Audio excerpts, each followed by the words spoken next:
Hello. Hello, Assalamu alaikum, Daniah. I didn't know that we have to, be here. So I'm Yasser. I'm one of the studio teacher. So thanks for Sure. joining us over here. So I think everyone knows about Daniah, right, guys? Yes, sir. Yes. We have Yeah. we So have she don't need attended any another introduction, Tactile right? Garden too. Yeah. Okay. So I guess we can start now because you guys are probably already waiting for us for a few minutes now. Okay, perfect. I'll just start Okay. my video and share my Okay. screen. Thank Okay, you. thank you, Daniel. Welcome. Okay, share screen.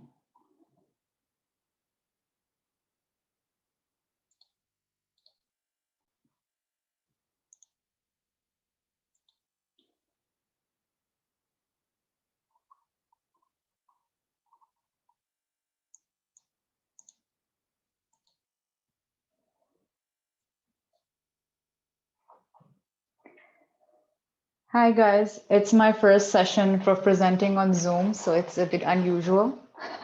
But anyway, I'm representing Open Door, and today I'll probably be focusing mainly on the learning environments, which the studio has worked on.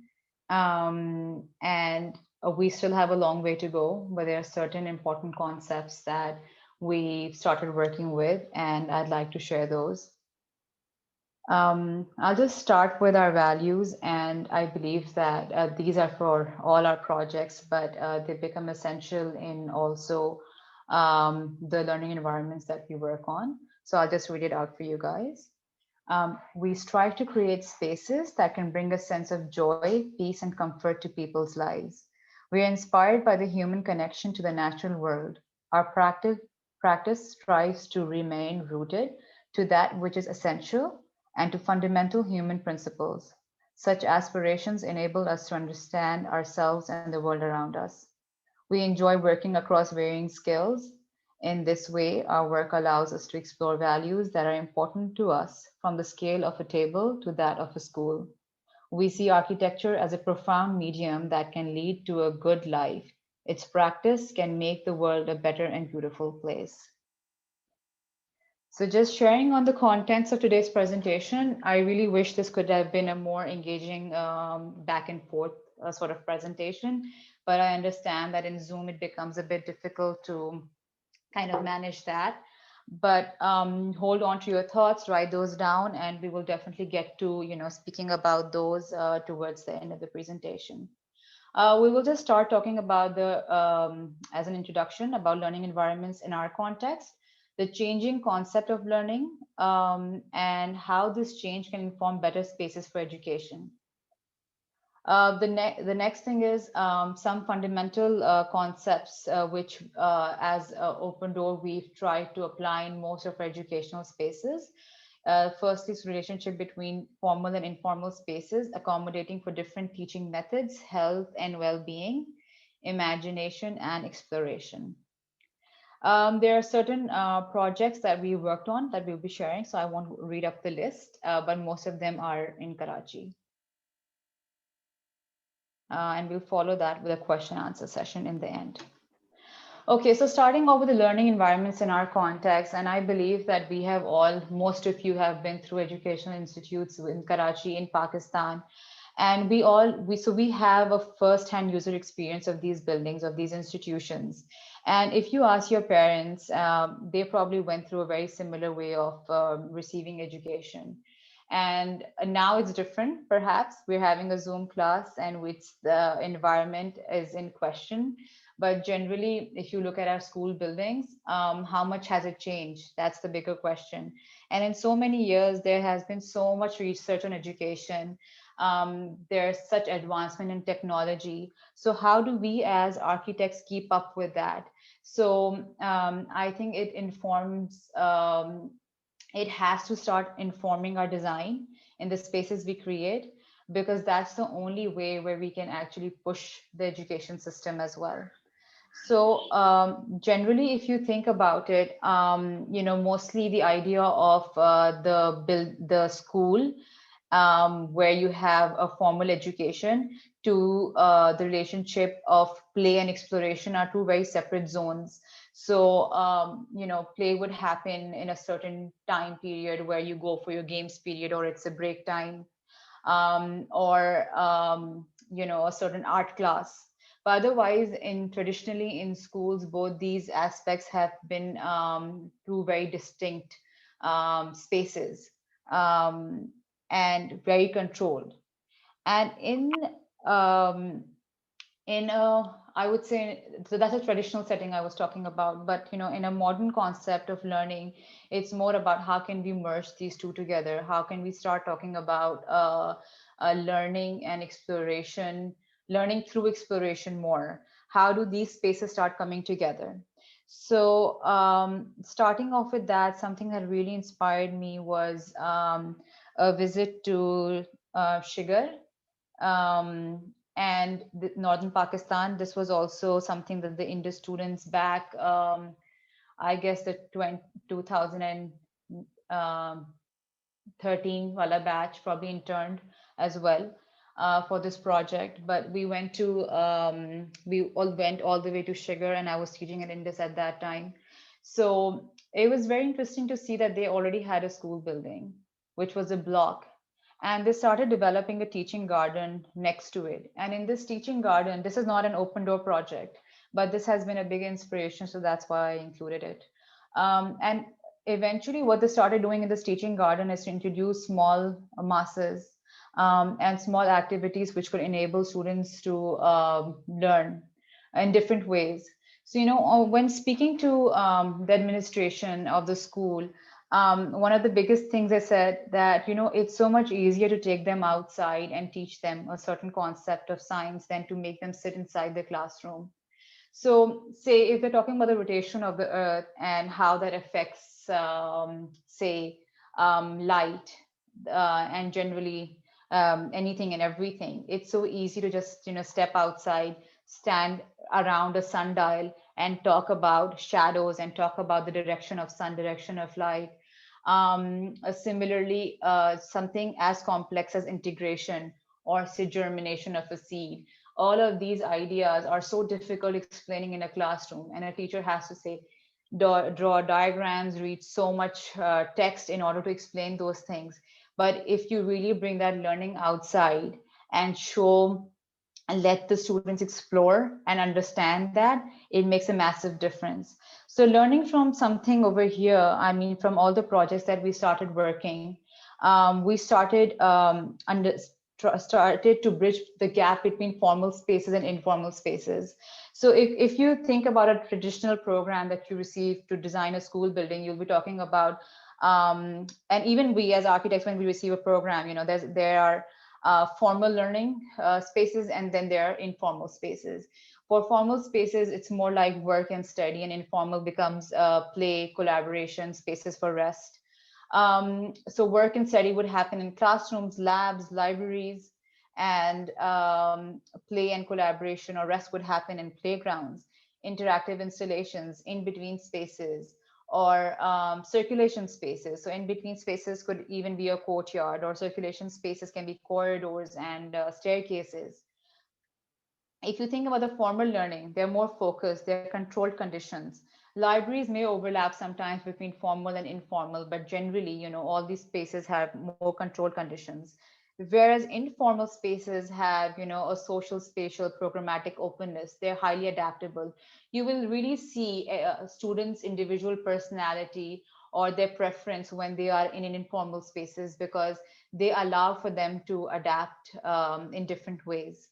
So this is the first project that I'll speak about, and this is the Indus Academy. Um, yeah. So Indus Academy is a renovation project, and in this project, we were already given a ground plus one building, and we were meant to extend in that.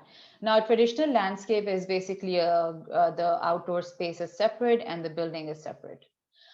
So what we started working with was to basically try and connect these two spaces together. And in this way, we started breaking down the built masses. um, say, so if you look at this sketch, so instead of just dividing these spaces in a very regimental way, we said let's break down our spaces to create these playful courtyards, and all these courtyards can have a different quality, and they then interact with these built spaces. So if you look at this sketch over here, we also try to take these spaces on the levels above ground. So this is in the second floor and the third floor, and each of these courtyards then starts having a special quality. So I'll explain that. So again, just a existing building plan, and then all these yellow masses are those scattered planes that we were meant to scattered functions that we were meant to add in the school. So all the libraries, the labs, the art rooms are all, and the canteen, they're all staggered over here, creating different pockets of green spaces. So what happens here is that the lab, for instance, starts engaging itself with the courtyard over here. So say these are the two labs and they share a court in the middle. So again, as we said, that there can be concepts and ideas which can be explained much easily if we are outdoors, or if at a certain time, while a concept is being explained, how do we give the allow for the teacher to conduct the class in a different way. They could always step out, sit under the tree, and listen about this particular experiment and go back inside. Or if an experiment is best suited outside, it can always come outside the lab into this open space. So, the point becomes that these open spaces, which are more adaptable, become easily accessible by the program spaces which are around. So the last one, the art room, was somewhere in this corner. So again, if it's arts and crafts, why does it have to be only in the classroom, only inside a closed room? So we gave a small courtyard which was just dedicated to arts and crafts. And the first one was related to performance. So even if they're having, a small seminar or a workshop, they could end up sitting on these steps, and it could be happening here instead of a classroom. So this is a build project, and this is one of the images of the first mass, the one that I was showing over here. So one of the moments from the project. Now explaining that this was something which was vertically explored, and I'd like to explain that in a larger site, more as a planning exercise. This is for Karachi Public School, and this is the master plan for it. So this was a huge, huge site. The important thing over here is that when you have a really big site and you're talking about children, how do you help them connect or associate themselves with the school? How do they make them feel comfortable and not lost in the school? So, or create a sense of belonging. Like if you're a part of a huge campus, how do you feel like, where do you find your place? So in this school, what we did was to break down the classes into clusters. So say the first cluster, these gray masses are say the gray is the mass and the green are open spaces. So we broke down sixth and seventh grade together, like clustered them together, eighth, ninth together. And this way they shared a courtyard. These courtyards are very small, but the moment the courtyard is small, it's a lot easier for it to be used. The scale is more intimate, it's shaded. It also ends up really helping in the cross ventilation for the classrooms, because the classrooms are all around the courtyard. And there's also a sense of belonging, and almost like a neighborhood. You know that this is your block and this is your friend's block, and eventually you realize that when I move to eighth grade, I'm going to move from this block to the other block. Also, what this allows us to do is be very specific with scale when we talk about a certain age group, because something that suits a 6-year-old may not suit a 10-year-old or a 12-year-old. So the scale and the idea of detailing, I think, starts responding to that particular age group. Then the yellow mark that you see all around, we call it the learning street. And the idea of the learning street was to accommodate for all functions which were like all the auxiliary functions like the labs, libraries, activity rooms, and the sporting facilities. So right now, this green mass that you see is the football field. This green mass you see over here is the assembly area. And this also becomes a main promenade for students to take when they're walking. So this spine, this circulation becomes something that the whole the street, which the entire campus uses to go into their particular clusters. So that's how a similar concept can be applied to, say, a larger site. Just pictures from the Karachi Public School. We've only built one of the masses of the many I showed in the master plan. But one more idea of like an architecture element of a bridge, say, which combines, which crosses the learning street becomes very important, because moving from one mass to the other, you cross the learning street perpendicularly, so you can see what's happening, and you feel I feel like there's a time where you feel more connected to your own classroom, and then there's a time where you feel more connected to the entire campus. The next is the Foundation Public School, a Hyderabad campus that we worked on. Again, we're still on the idea of informal and formal spaces and the connection between them. So, how do you try and blur the boundaries between these two? So, as I present this, I would also like to express that it's not that in all of these projects we have been 100% successful, or it's been the best solution, but I feel like at the base there's an intention which is right, and eventually, if you've got the right intention, you can keep working on something and keep improvising as you continue working. So with the Foundation Public School, what you see over here is also, sort of trying to express the same ideas elevationally and in massing.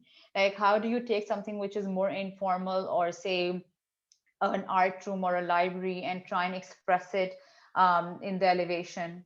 How does this scale of openings change when we talk about different functions?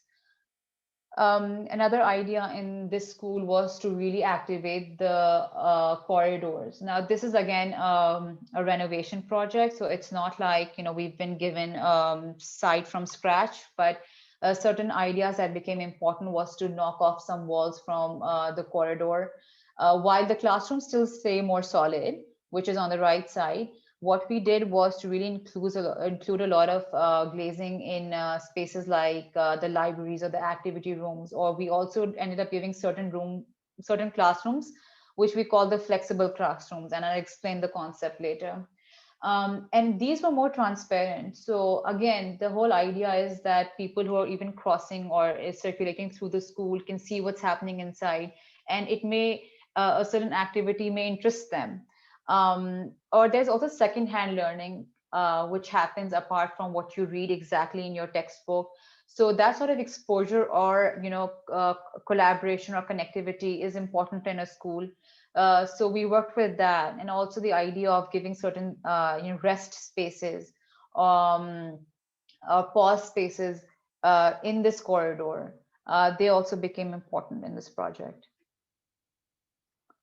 The other idea has been to accommodate different teaching methods. Now, as architects, we do not define the curriculum, right? We're working with an institution which has a certain curriculum that they are following. So how do we give the teachers or the institution different ways of like spaces which allow them to teach differently? So I feel like that this is again a role of an architect. So we'll start off with the Foundation Public School Gulshan campus. This is one of the most exciting institution projects I think we are working on at the moment. Over here, what we've done is, firstly, I just spoke about initially that the whole idea of a playground is usually just restricted to the ground floor. And then once you go, especially in a building which is not just which is a ground plus one or a multi-story building, your playground is just restricted. So here, what we tried doing was to really express the staircase on the elevation, and try and extend the ground in a way that this staircase and these different levels take the activity of the ground to different levels. Now, if I like to explain that a little bit more. So you see, if you are on the second floor, if your class is on the second floor, it's a lot of effort for your teacher to basically bring the whole class down for a certain activity or, explaining something. But it is much easier to just step out and, be on this particular landing, and this is the place where, you are allowed to, conduct a class in a different way. Similarly, if you have an activity room which is on the third floor, or the second floor, if it's not connected to the ground, how do you allow for that activity to spill out and extend itself into terraces? So in this building, you see there are these terraces where these rooms open up. So the activity room, again, is not restricted to this room. It can always extend out on this terrace. Even on this level, it can extend out onto this terrace. I'll show you some internal views of the project as well. It has changed immensely from this point, but even these little openings, they start defining these different, they respond to the child's scale and to the activity that's happening behind, but they again act as areas and spaces where learning and teaching can happen in a different way. That's a diagram where you see the ground and you see all the stepped zone going up. There are certain areas on the roof to play as well. Considering that in Karachi there isn't a lot of land, so a lot of times you will not see school buildings expanding themselves horizontally. A lot of these times buildings are expanding vertically. So when you're expanding vertically or building vertically, how do you still instill a sense of play and keep students more grounded?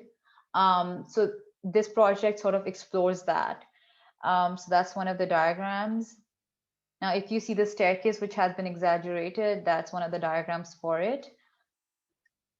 And these are little moments from our initial renders where this became like an outdoor. So this is, I think, on the second floor, but these steps become like a step seating, a small amphitheater to conduct a class. So the formal classes are on one side, and then a class or two can always come outside where a certain class can be taken in the semi-outdoor space.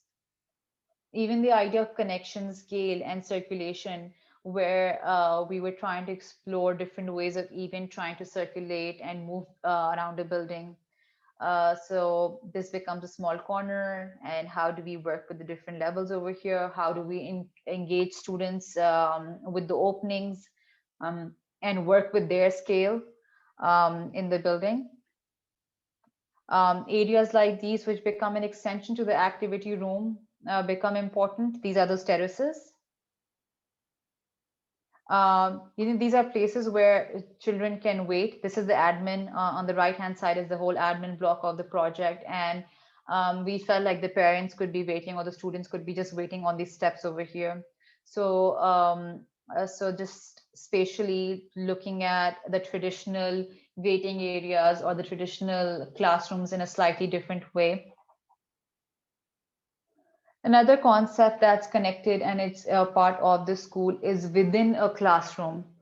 How can you allow for more flexibility?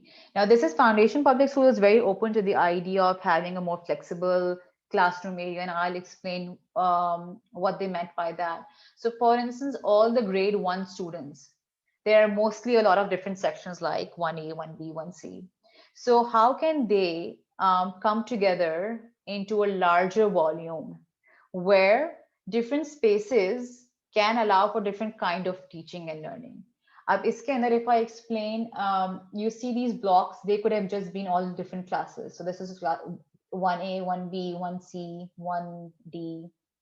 But what we've done over here, and this is also one of our interns, Safi, helped us. He's, I think, in 4th year.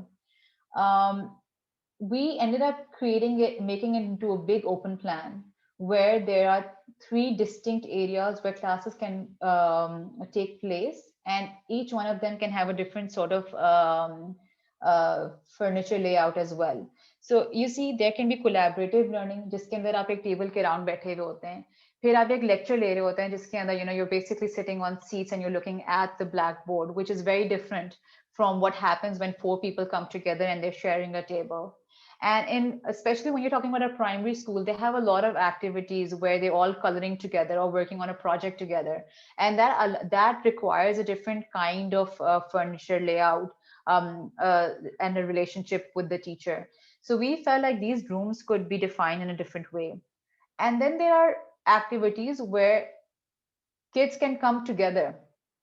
So we left one of the zones more open and bigger in size. So over here, if you would like two or even three sections to come together for a certain activity or a lecture, they can all come together. Also, the connection with the outside. The harder we make this connection, the more difficult is to promote outdoor learning and outdoor activities. So over here, if we see the, it's right outside. We've just taken the back COS as an area where kids can step out, and it's a good protected zone, but it's so close to their classroom block. So it's very easy to step out to conduct an experiment or to learn about something or just have a story time or a lecture. So this is within a cluster of classrooms and how we could possibly make them more connected and more flexible, more connected with the outdoors. Um, I'll talk about connection with the outdoors more when we talk about health and well-being.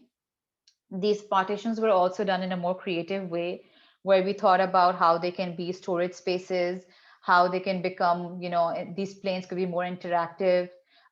They could also end up storing some furniture. So you can just plug out seats, or if you want an open area, they can be, pushed back inside these masses. But there are problems when we talk about an open plan. And the biggest problem is that how do you work with acoustics? How do you work with soundproofing? Now imagine like there are four classes happening in one large space. So how do you control sound? And for that, we started looking at, so you see, that's a problem which is identified in achieving something like that. And the easier way was to really start looking into partitions or sound absorbing solutions. The partitions that I spoke about, those partitions become thick, and they don't act like walls because their scale and their size is different, but they still end up absorbing sound and giving some sort of a division between those spaces. So that's one of the ways we decided on dealing with that. And also, if you look at this diagram, also staggering the open spaces. So it's not just like one big, huge open space, they are open, but they still have their separate zones. And in this way, we allow for a lot of different kinds of activities that can happen for the classes, which can generally not happen in a single classroom. You end up, making that entire classroom block, um, a, a classroom block allow for a lot more creativity and different kind of settings. Now, again, an architect's role over here, you are allowing the teacher and the students to learn in a different way when you provide a solution like that. This is the Early Childhood Education Center in Mozambique. This was one of the design competitions we participated in. This is the plan, and of course, it derives inspiration from the local techniques of construction and the local forms. But a similar idea that I just expressed in FPS is again expressed in a more horizontal, in a larger piece of land, where if you look at this image, learning is not just restricted to the classroom. Each of these blocks opens up into smaller, more intimate courts where a classroom can extend. And this sort of scale also allows to keep children, a really big question that comes up when we are designing such spaces. Every school that has ever come to us has said that, we want to keep a close eye on every child. Like they have to be restricted. The access has to be restricted. How do we control that? And we feel like when we start making these pockets, it becomes a lot easier to control that. It's much easier to say lose track of children when they're in a large open area. But these smaller zones, which are right outside the classroom, they belong to the classroom. So it's very easy and effortless to take that teaching outside the classroom. So even if you see in section, there's a play of levels, there's a play of open and closed spaces, and the connection with the outdoors again, which is going to be expressed more in health and well-being. I can't see your faces, so I don't know if you guys are enjoying this at all, but I hope you are finding interest in Yes, what I'm we are talking about. finding it very interesting. Okay, thank you. Um, so health and well-being, it's like I'm talking to the screen, so it's very different. Acha, health and well-being can vary. It's, spending time at home and this whole year has really taught, I mean, at least me and a lot of people around me, the idea of, what role an environment plays in our well-being. And it plays a huge role. You would feel more anxious if you're in a certain kind of environment. You will feel more empathetic if you're in a certain kind of environment. So I feel like I can't stress enough how important it is to work on when you're talking about spaces to look into health and well-being. And that may be about comfort, of course. That may also be about natural ventilation and natural light. It's a proven fact that natural light helps students focus better. It's important for their just them generally their mental health will be a lot better if there's better light and better ventilation in the classroom. And of course, they're more comfortable. Karachi is a very hot city, and I don't know if in your school, but sometimes, that row which was just right next to the classroom windows got direct sun and it got so uncomfortable sitting over there. So, how can you expect students to then focus on what is being taught when they're not comfortable? Similarly, I think uh, having a nice balance and connection with outdoors, with nature is extremely important. Um, Nature can have healing qualities, and it can help us be more calm.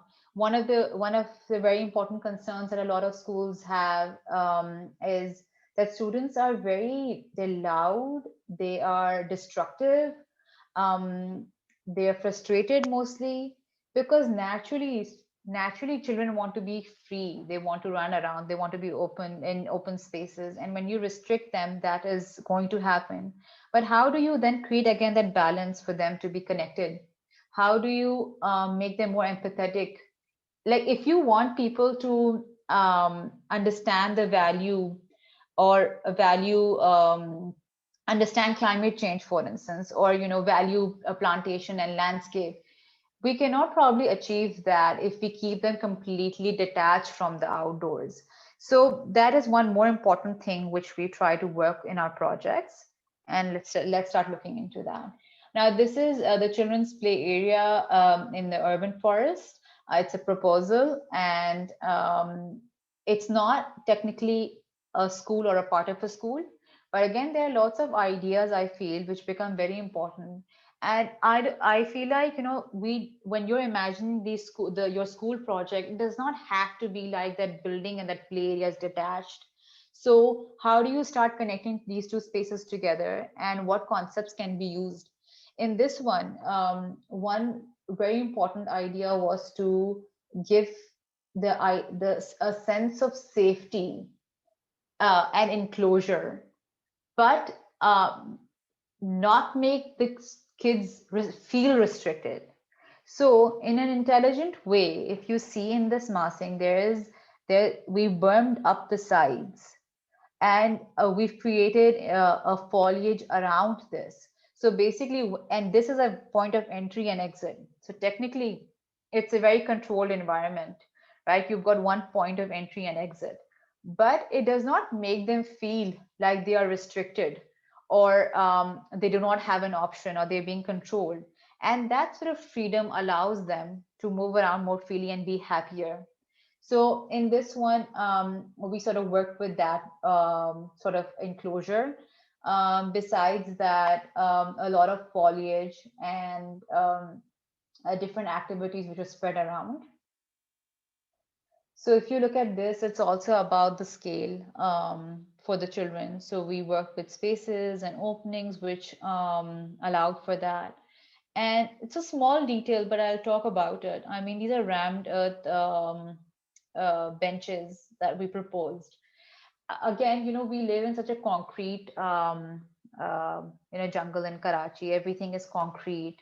How do we again? And it's difficult to even convince someone to, of course, build with other materials if that's another struggle. But having said that, how do you let people, children touch and feel the earth? um, Feel the ground, see the changing seasons, experience the changing weather. And I feel that was just a small attempt where we, decided to work with these rammed earth benches because we wanted them to sit on it and really feel the earth. So a small detail here. Even over here, we work with the burned up surfaces, and there were and gave them options. One very important thing is for children to have options of circulating in different ways, of experiencing things in the way that they would like to, because all children are different. There will be, and think about yourself back in school. There were children who would spend their breaks playing, and they were the ones who were sitting in a corner and doing their homework, or the ones who would find a nice tree shade and sit there in a group and talk. So each one of them would like to explore an open space in a different way. And how does the architecture allow for that? That becomes important. So here there are multiple ways and options of even climbing up the space. That's a section for the space. Now, talking about the same idea of scale and connecting to the outdoors. Now, this is something on the first floor where we introduce a tree in the Foundation Public School Junior Campus. And the idea was that the tree is going to grow as the kids grow in the school. And from, say, the first grade to the fifth grade, in those 5 years, the tree will grow and start giving shade. It will become a canopy over here. They will be sitting under the canopy of this tree. So even in order to make children more empathetic towards nature, towards it's it's just a small attempt to try and bring that connection, which again we completely lose out on mostly when we move on from the ground floor to the first floor. Again, about scale and comfort. I mean, there are all these openings and they sort of respond to the child's scale. So working with that. This was again another example in the Foundation Public School in the Nazmabad branch, where we removed the walls. This was a renovation, so these were already 4 different rooms, and we did the same idea of flexibility and openness that I spoke about in the previous diagrams. So we removed the walls, made it a larger space, and gave easy access to the outdoors. So that was done. um, then another idea, because as architects, which is very important when we're doing schools, this is Karachi Public School, a project that we've done in another block in the same campus that jiska master plan maine dikhaya tha. And this one is a collaboration with Saifullah Sami. And in this one, the important thing is, mm, how do you give comfort even through making a better environment, through natural ventilation, through giving better heat insulation. Now, these things, when you're developing the massing of your project, have to become an integral part of your design. So over here, if you think about it, I mean, if we just kept them straight and flat on the facade, they'll probably be getting a lot of direct sun. And again, the same idea of having those windows where, it's almost unbearable to sit because of the direct sunlight coming in summer months. So just by say staggering them in this way and slightly moving them, this allowed for us to open up these classrooms and still say control the quality of light that's coming in, but avoid direct heat gain and make it comfortable for the children. The last most important, very important point is imagination and exploration. And some important things when you're talking about imagination and exploration is even when we're talking about play. There are different kinds of play. So there's reflective play, there's reflection. You'll always have one of those, a group of children who would be on their own, observing, resting. And that's giving that sort of environment and atmosphere which helps them relax is also very important. Reflective play could just be sitting by a tree and looking at the leaves fall, maybe. There's sensory play, there's creative play, there's imaginative play, there's active play, there's social play. So when you think of play in a different way, you can give spaces that respond to or work with that different kind of play. Again, programmatically you may have things which are which may feel very restricting, but it is really when you dissect things down and see how can I give a space. When you're designing, how can you give a space for creative play or for reflective play? And that is what makes, I think, the design process a lot more richer. The other thing is looking at um, the sensory information that spaces are giving. That is very important. We underestimate, I feel, the significance of the role our senses play in experiencing a space. And a lot of times, I think the form and the larger planning takes up so much more importance that we completely forget about these little details, which can make a huge difference. So Ira helped us with this project with creating nice illustrations and diagrams. Um, in this project, this is a playground again, and this is with an existing school building. So this is the Daud Public School, and they wanted to develop a teaching garden next to their school campus. So, and they wanted to introduce a ramp. So we try to divide this playground into three different spaces. One was a meditative garden, the other the active space, and the third was a performance garden ramp. And each one of them had different qualities.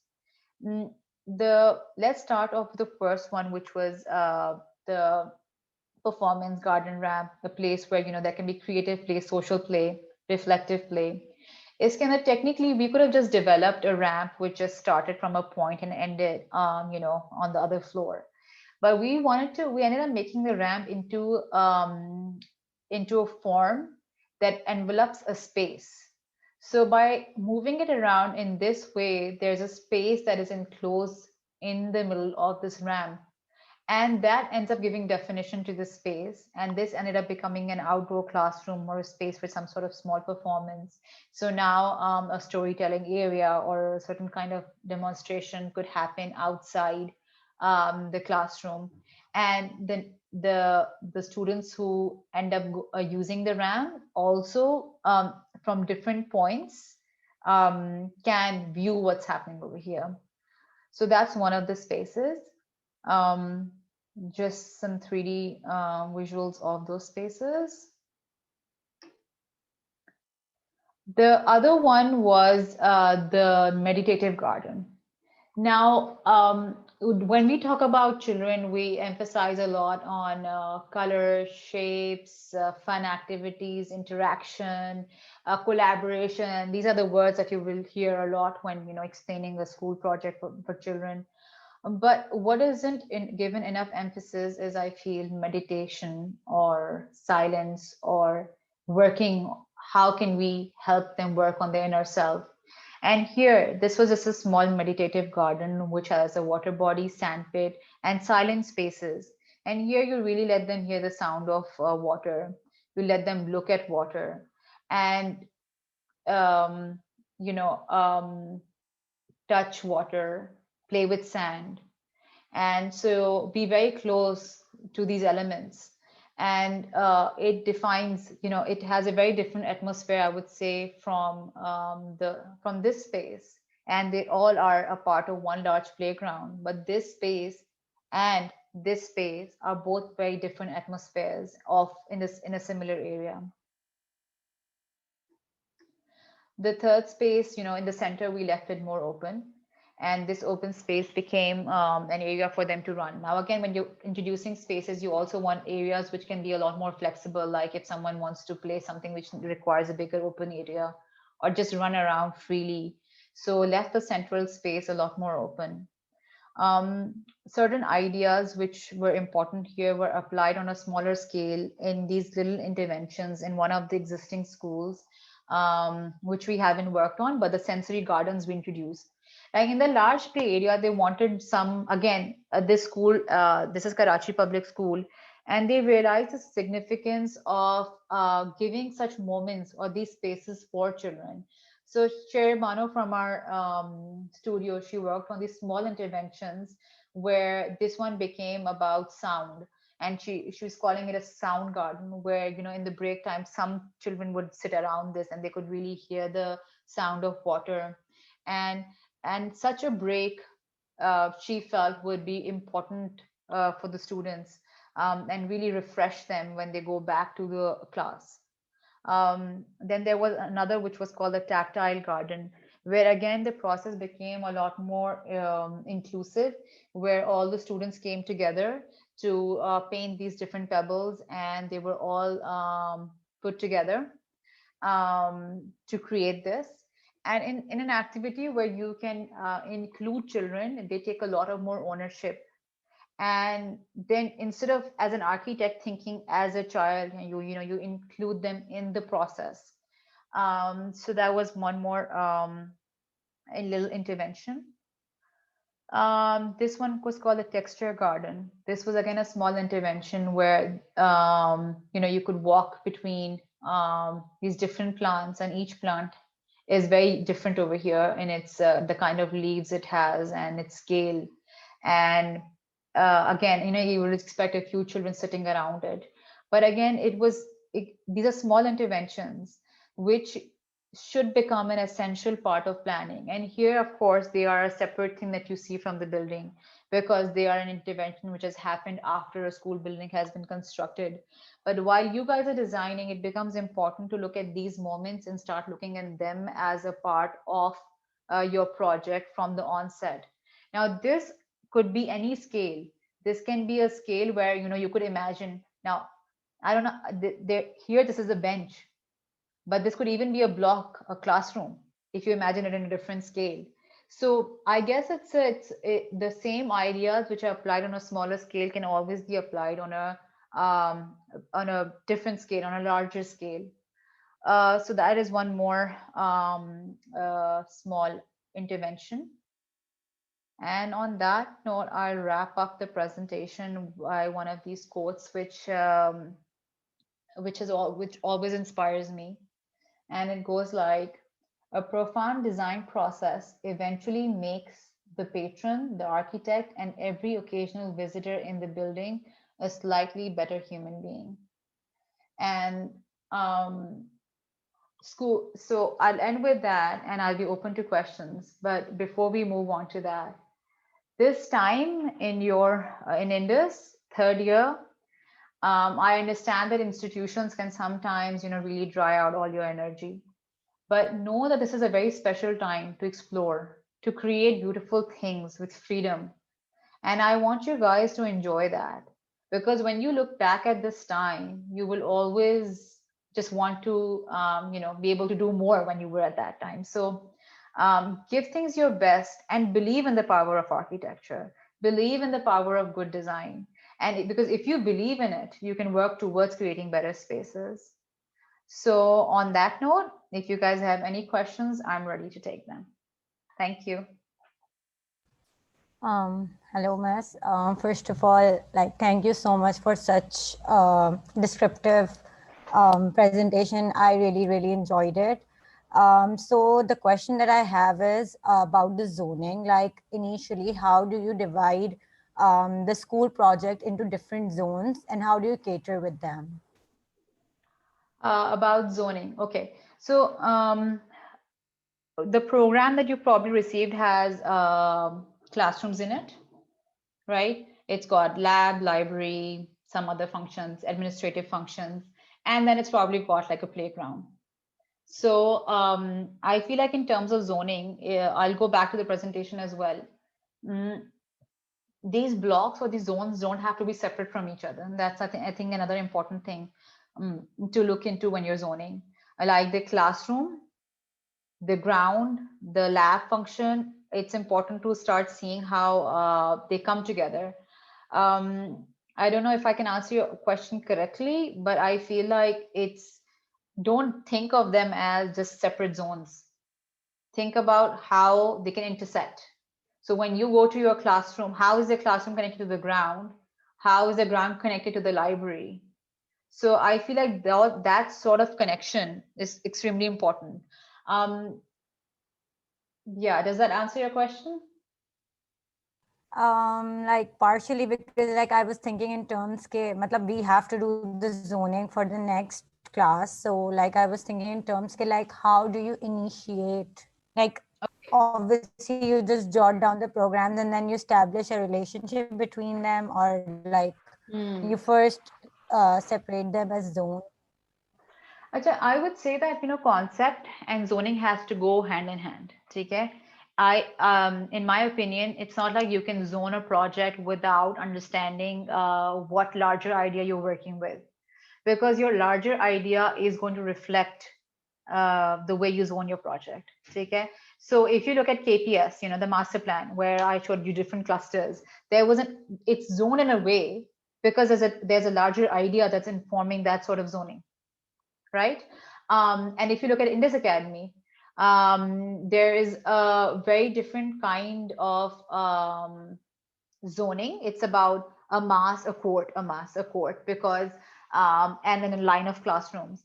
That's because it's imagined as a school with playful courtyards and playful in between spaces.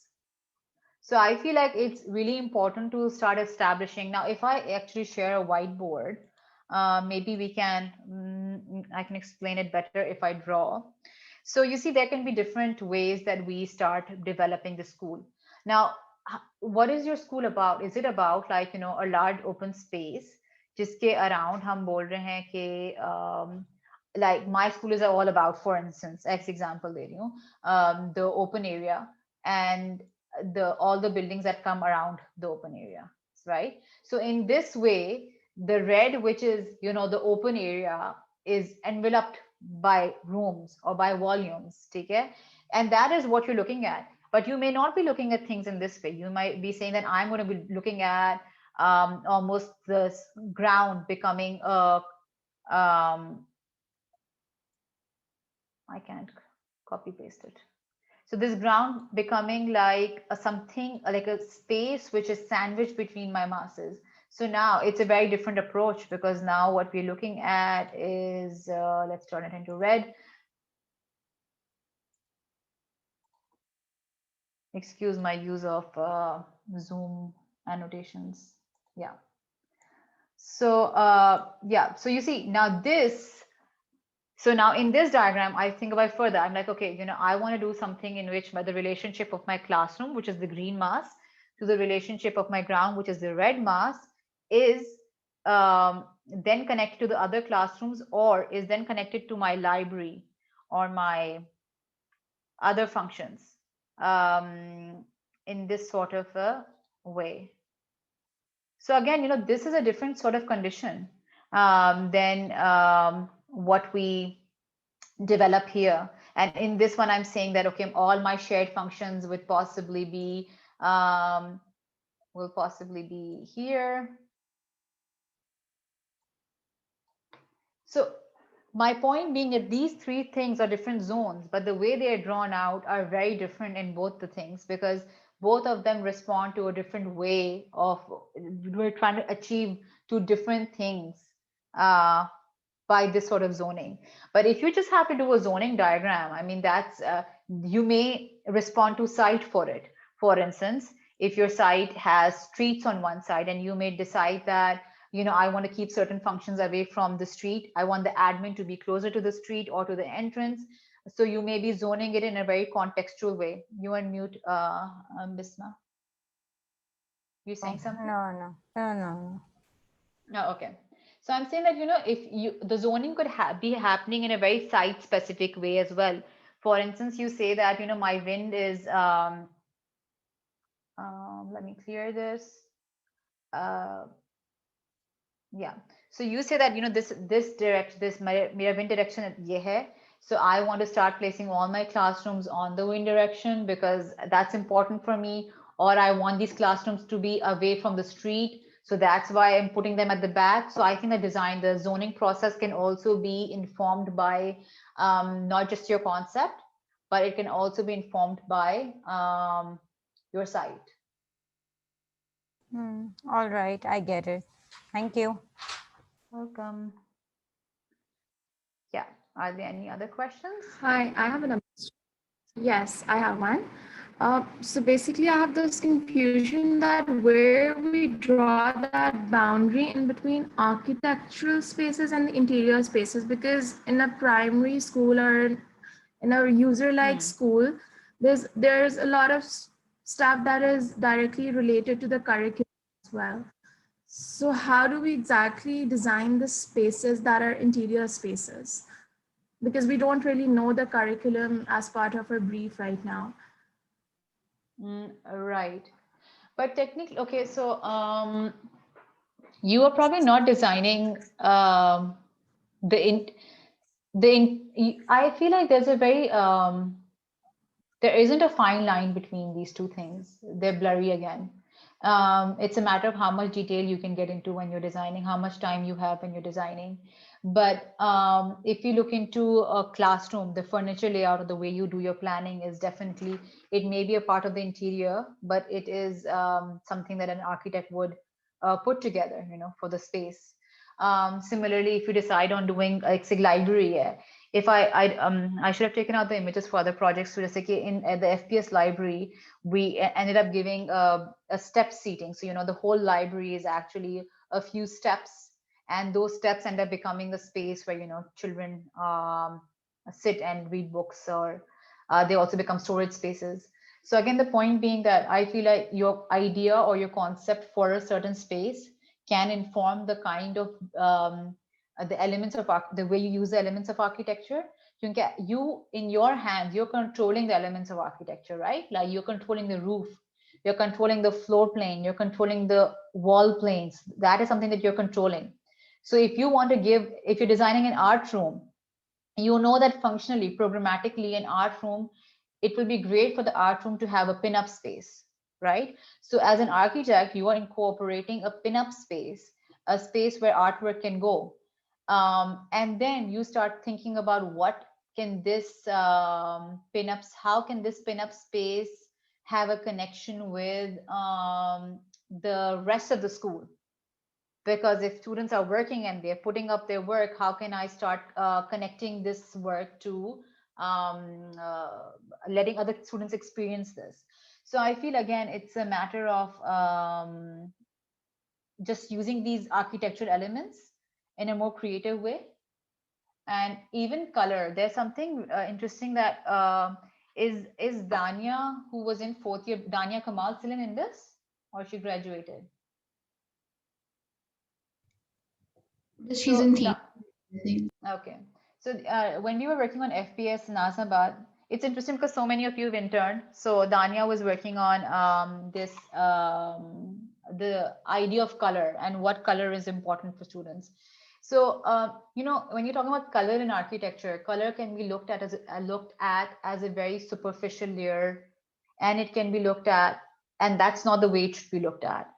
It has to be looked at in a deeper way. So so it has to be looked at in a volumetric way, in a way that helps children navigate, or the psychological effects of that color. How do that inform a space? So again, even when you're choosing a certain colors for your project, you could have, like in KPS, I'll give you an example. It didn't turn out that way exactly, but we wanted to क्योंकि एक ही blog बना है अभी, and hopefully when we do more blogs it will come across that way, where we thought about creating different blocks in different pigments of plaster. So from a blue, from a sky blue to say a greenish blue, so children could easily identify their block when they were on the learning street. So again, you see the use of color is not just something that just put upon or seen as what looks good. It's something that helps in navigating through the school. Also, it was, we were like, when we were thinking about what color we should use for the building, we were thinking about these kids who are loud and so active, and we felt, and the Karachi heat, and the decision was like what would work with all of that. And then we were like, let's just do a shade of blue, because that helps us relax the children. It becomes a nice neutral backdrop for all the activities that are happening in the institution. So similarly, when you're thinking of color, are you think do not think of color as just something which is on the wall. Can an entire plane like Baragan would work? Can an entire plane and an entire volume have that sort of color? Color does not only have to be coming through paint in a building. Color could be coming through, say, the materials that you use. For instance, you end up using brick, and brick has a color. And you see, then a part of your concept, that is a very architectural move when you decide on using brick. Okay? It's not just saying it becomes an inherent and integral part of your project then. And you talk about the significance of using a material like that, and how that material could affect children. And now these things are something, of course, you have to research upon, but they affect the interior, right? Now that you look at the building, it's got brick, the walls are brick, but as an architect you have to understand what does that do for your building. It may help you in insulation, it may help you in um, with how it plays a role in healing and calming down the children. So again, these are bigger decisions, I feel, which become a part of the interior, but they're all architectural thinking. They're not separate. Here, does that answer your question? Yes, definitely. Thank you so much. You're welcome.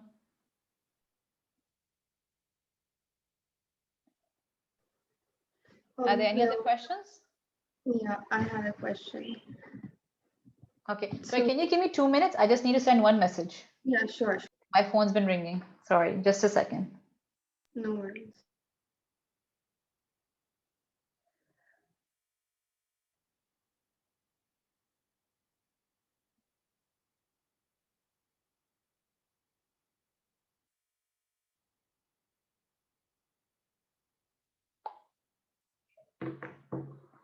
Yeah. Okay, so how we're talking about the flexible plans in school. So in schools, it's also very important to have the children's undivided attention while they're studying or while they're learning, say. So how do you cater to that in a flexible plan, or say a library that has has all these transparent walls all around it? So because then we think as architects, we think that yes, they're going to have interaction with the people that are going to the corridor, and it's going to be a specific learning experience. But that how attention is also very important in such learning spaces. So how do we cater to that? Right, that's a good question, and it's always a concern, I feel, for the clients when we're working on educational spaces. Now, thinking about your own focus, take care. I understand that if you are sitting right next to a playground and there's so much happening outside, you can probably, that's a distraction, because it's not just distraction because of the visual, visually there's a lot happening outside. There might be a game happening outside which interests you. But it's also because of sound. The noise that's coming inside. So I feel like focus, and generally I feel like focus is something that you could be sitting right outside in the middle of a park, in a garden, under a tree, and without any walls, and still be focused on what the instructor is saying, and completely be engrossed in that, okay, even as a child. So I feel like it's always a question to work with, um, to create a good balance between the two. Like if you see in Indus Academy, if you remember the section, it was more about like two spaces sharing a court. So it's not like you are connected to an open space, but it's not like you're looking at people playing football while you're in the lab. So that open space sort of responds to it. It is specifically, and I feel like that interaction, Joanna, interaction is one of these favorite words that in this presentations when I was teaching, I said let's just remove interaction, the word interaction from our vocabulary for a bit, because what are we interacting with? What is interaction? What is a healthy interaction? What do they want? What do we want them to interact with? These are all essential questions. Now, interacting with nature, like when you connect a classroom and give glass, like complete transparent surfaces, and you want them to connect with the outdoors, with the sky, because just being able to see the sky or the ground also has helps psychologically. That is something very different. You would definitely not place the classrooms right next to a football field, I feel, because that way that's a lot of noise. So I guess in terms of planning, you have to just look into what zones can go with each other. Even in the flexible classrooms, if you think about it, I mean, they've got these planes which are not walls. They're not going up to the ceiling, but they are still, when at eye level, there is still a wall plane that's there. So that wall plane ends up giving you a nice definition and enclosure. But at the same time, it does not have the same feel or effect on the space as a full height wall would. Also, there are spaces which require focus, and there are spaces where you can, make it loose. A classroom, as I said, when you talk about formal spaces, may be more programmed and more controlled, and they may be, you're looking at the blackboard, and it's about that. But at the same time, a library could be very different. In a library, you can give a variety of spaces because you could be sitting in a group to study. You could be sitting on a separate table in a little nook to study or read a book. Or you could be with your friends discussing a book, because that is also a part of learning. So I believe it's about identifying and balancing these things. And just someone passing through the corridor and you being able to look at them does not distract you from listening to what's happening. So I feel that what really distracts, I feel, is an uncomfortable environment. Like if your room is really hot, you cannot focus in that way. But being able to see outside is not a distraction, I feel. It's just a connection. And you would still, sorry, I'm probably just rambling because I'm thinking as I speak about this thing, because I do still struggle with it when we're designing schools, and we're always thinking about अच्छा बच्चे जो हैं वो सब बाहर देखते रहेंगे. The teachers are always like, ये तो बस बाहर देखेंगे क्या ये बच्चे पे. मगर interestingly in KPS, I'm talking out of my experience that KPS में बहुत बड़ी बड़ी windows हैं, ठीक है, corridor की तरफ. And we asked the teachers, and there was no, I mean, there are things that you learned, I think, while you're doing that, they were like, no, there's no it's not like they're looking outside or anything. Yes, they will if someone passes or whatever, but that doesn't take away from the act of learning and teaching. So I guess, yes, the decision is the bigger question is the kind of connection and interaction that you're providing. Is it taking away from the act of learning and teaching, or is it contributing to it? So anytime when you're talking about that, I think that's a question you have to ask yourself. Right. Thank you. Welcome. Yes, I have a question. Sure. So the projects were very interesting, and they provided different kind of insight into how we can approach the school project. And the question, it's more of a discussion. So what my take on the school project is that as I was skimming through the time savers, what I realized is that the school project has a more precedent over the program. So the classroom is more important, and the anthropometrics are more important. So the table height and the chair height and examples like that. So this is a different approach than what we take from the site. So how do you run parallel these two approaches in the length of a project? So an approach inside out versus an approach outside in. So I feel like it always has to work both ways. Thank you, Aziz. I've actually been finding very difficult to find you. I was like, कौन बात कर रहा है इन सब में से? Okay. So you see, I think कि जो आपकी inspiration है, when you start design ना, it can be either way, right? When you're looking at something, you could be just talking about the relationship of a child to the table and to comfortably looking at the teacher while जो पढ़ाई हो रही है. And you would be looking at the larger scale, because as architects, I feel we have to think on multiple levels. We are also thinking of how this institution or school will respond to the street, to the building next to it or the ground next to it. We're also thinking of how all of this responds to things within the school.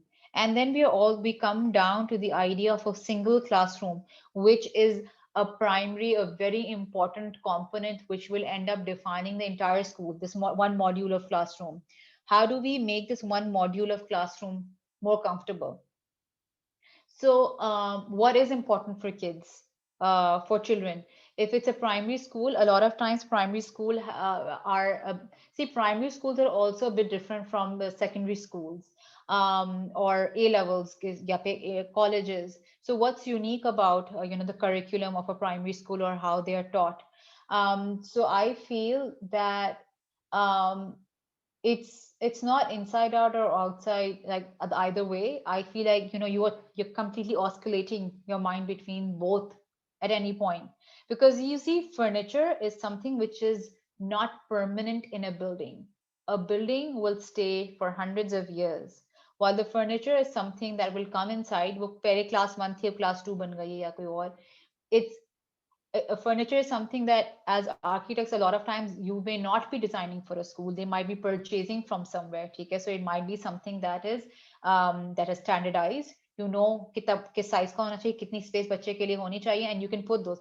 Those I feel are standard. A lot of times, those are very standard details. Now, if conceptually, you see, you have a concept where you really feel like children need to touch and feel natural materials, and you want your desk to be out of wood, at that point, your concept from a larger building where you talk about maybe building it and using a lot of earthy materials, comes down to your desk as well inside, where a child works on that wooden desk. So so I feel that you have to work both ways, but the classroom is definitely, I mean, the classroom will define half your school, because you will have a repetition of that module. So it's definitely important to look at it, the comfort of it. Like, like at HFA, Habib Fidali's office, like all the institutions that they do, they always have really thick walls. They insulate the classrooms really well, which is super important, because you're providing for a better environment. Indus में इतनी गर्मी होती है ना, what distracts you really? A मच्छर है Indus में, those will distract you more than the children around. Or the heat, like if it's hot, you don't want to work there. I mean, that's a bigger distraction or hurdle, if you think about it, than anything else, than children walking around or music being played or whatever. So again, think about it, ask a bigger question. I feel here that how can I make this classroom more comfortable? So you may have your school is probably not air conditioned, is it? Okay. So that means natural ventilation will have to become a key, will have to play a key role in developing your masses, and in the orientation of your masses. So yes, I would say think about the comfort of a child from a scale where he's sitting inside his classroom to him playing outside, because that is where he's really free to be himself and explore things in a different way. Okay. Thank you, Miss. You're welcome. Any other questions? No? Okay. All right. So we can wrap up. Enjoy the project. I feel like institutions are one of the most interesting, exciting projects. Don't ask yourself the right questions. That is very important. Have a good intention when you start the project. What do you want to do for these children? There are lots of schools. There are lots of planning ways. What do you want to do for these children? Like when they come to this institution and they experience, when what should the school do for them? And I think that is a bigger question as an architect. You are still giving them, providing them the spaces. How can the promenade, the circulation, what's the real work conceptually for what you're trying to achieve? So how does the zoning, your zoning respond to your larger idea for the school? And larger ideas don't have to be too complicated. They can be very simple. But it's important to start thinking of your intention, I feel, before you just start putting things on paper. And yeah, one last thing. That's another thing. A lot of students would end up spending a lot of time in trying to find the concept or the idea or their intention, and that makes them incapable of actually understanding the site or starting to draw or put their ideas through. There are two things that I recommend in that case. I feel like pehli cheez ye hai that I feel like as architects we should draw and think together. It's not like thinking processes in complete isolation to drawing and sketching and doodling and understanding the site. Because if you don't understand the scale of site, you might be imagining something very different, which may not even fit on site, for example. So, after like you probably have an intention, start drawing, start sketching it over, and try and make a diagram or doodle a sketch for all your thoughts. When you talk about interaction, try and give that word a spatial, a visual understanding. That is extremely important. So you stop only thinking in words. You start thinking visually about these spaces and about your ideas and concepts. Okay, so let's wrap up now. Thank you for having me. Thank you so much. Thank you, miss. Thank you, That miss. was very helpful for all of us. You're welcome. Yeah, It thank was you, my Daniah, pleasure. for joining us and taking out time, busy schedule. It was my pleasure. I enjoyed it. Yeah. All right. Thank you. So I guess students, that's done. We are done for the Daniel. Thanks a lot. You can go and start your day. We have already taken so much time. All right. Perfect. So, thank you so much. Okay. Right. Thank you. Bye, Thank you guys. very much. Thank you. Okay, guys. Rest of you. I think Mujahid साहब, I don't know, is not here. सबने अपना काम दिखा दिया था या कोई रह गया था, क्या सीन है? दिखा दिया था सर. वो 3 बंदे रह गए थे ना, हसन, अबीहा और माहा. I don't think Maha's here. Maha. Yeah. चलो, okay, ठीक है. अभी वैसे मुजाहिद साहब not here, so you guys, I'm gonna, you guys can leave, I guess. If I'll talk to Mujahid साहब, अगर हमें करना होगा, then we'll consult with the 3 of them. ठीक है ना? On the group, WhatsApp group. ठीक है? चलो, okay. Take care, guys. All right, sir. Bye, sir. Thank you. Bye.